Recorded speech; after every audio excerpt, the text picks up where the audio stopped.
স্বৈরাচার ফ্যাসিস্ট আওয়ামী লীগ সরকার আন্দোলন করছি। তো আমাদের দিক নির্দেশ ছিল আন্দোলনের পাশাপাশি আমরা একটা নির্বাচনের প্রস্তুতি ভিতরে নিয়েছিলাম। আমাদের মানে প্রিপারেশন ছিল 7ই জানুয়ারি মানে ওরা যদি তত্ত্বাবধায়ক সরকার আমাদের ইলেকশন করে তাহলে আমাদের একটা প্রস্তুতি আমরা নিয়ে রাখছি যে তাৎক্ষণিক তো ইলেকশন করা যায় না, প্রস্তুতি আমাদের ছিল, তো আমরা সেইভাবে প্রস্তুতি নিয়ে কাজ করছিলাম।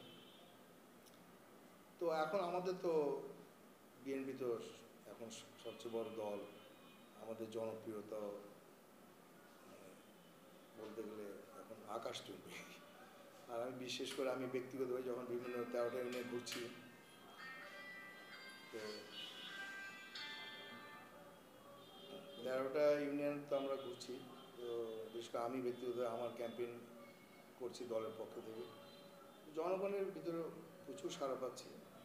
আর বিশেষ করে আমি একটু ব্যতিক্রম ধর্মীয়ভাবে ক্যাম্পেইনটা করছি, যেটা বিশেষ করে এখন তো প্রতিপক্ষ আমাদের জামাতই আমরা মনে করি। তো সেটা আমি জনগণের মধ্যে উপস্থাপন করছি যে বিএনপির মধ্যেও ইসলামিক মাইন্ডের লোক আছে, ধর্মীয় জ্ঞান সম্পন্ন লোক আছে। তো আমি এবার প্রায় এই ইসলামিক যে জলসাগুলো হলো মোর দ্যান 100 আমি পার্টিসিপেট করছি, সেখানে ইসলামের উপর কথা বলেছি। তো সেই হিসেবে আমি মনে করি আমাদের অবস্থান খুবই ভালো। প্লাস যত খেলাধুলা হয়েছে এই 13টা ইউনিয়নে ম্যাক্সিমাম 99% আমি প্রধান অতিথি হিসেবে সেখানে যাওয়ার সৌভাগ্য হয়েছে। সেখানে আমাদের দলীয় বার্তা আমাদের ক্যাম্পেইন যেটা সে করেছি ইনশাআল্লাহ।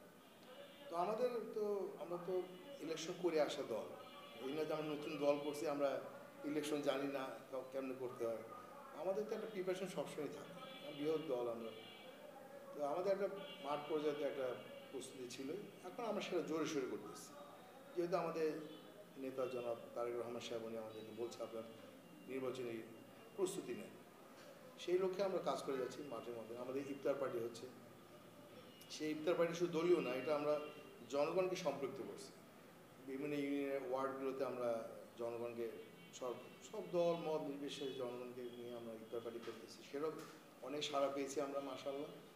তো মোটামুটি আমাদের অবস্থান খুবই ভালো এবং আমরা আশা করি আমরা যদি ফেয়ার ইলেকশন হয় আমরা সরকার গঠন করতে পারবো ইনশাআল্লাহ।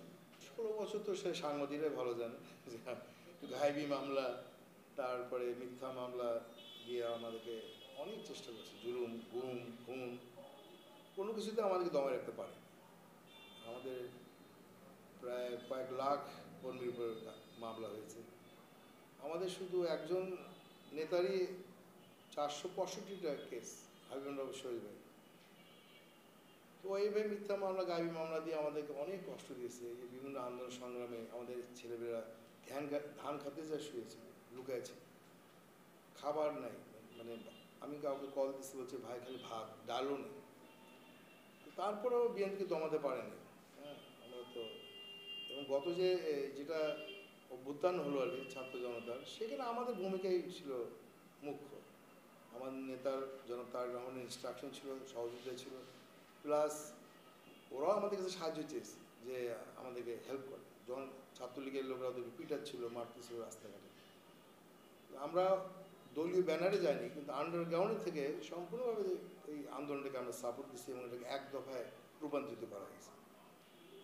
এখন তো আলহামদুলিল্লাহ এখন তো স্বৈরাচার মুক্ত বাংলাদেশ, মানে পেটে ভাত না ধরে মুখে হাসি আছে আলহামদুলিল্লাহ। আমরা 100 আসি, জনগণ আমাদের সাথে আছে এবং আগামী দিন ইনশাআল্লাহ আমরা বিপুল ভোটে সংখ্যাগরিষ্ঠ নিয়ে সংসদে যেতে পারবো।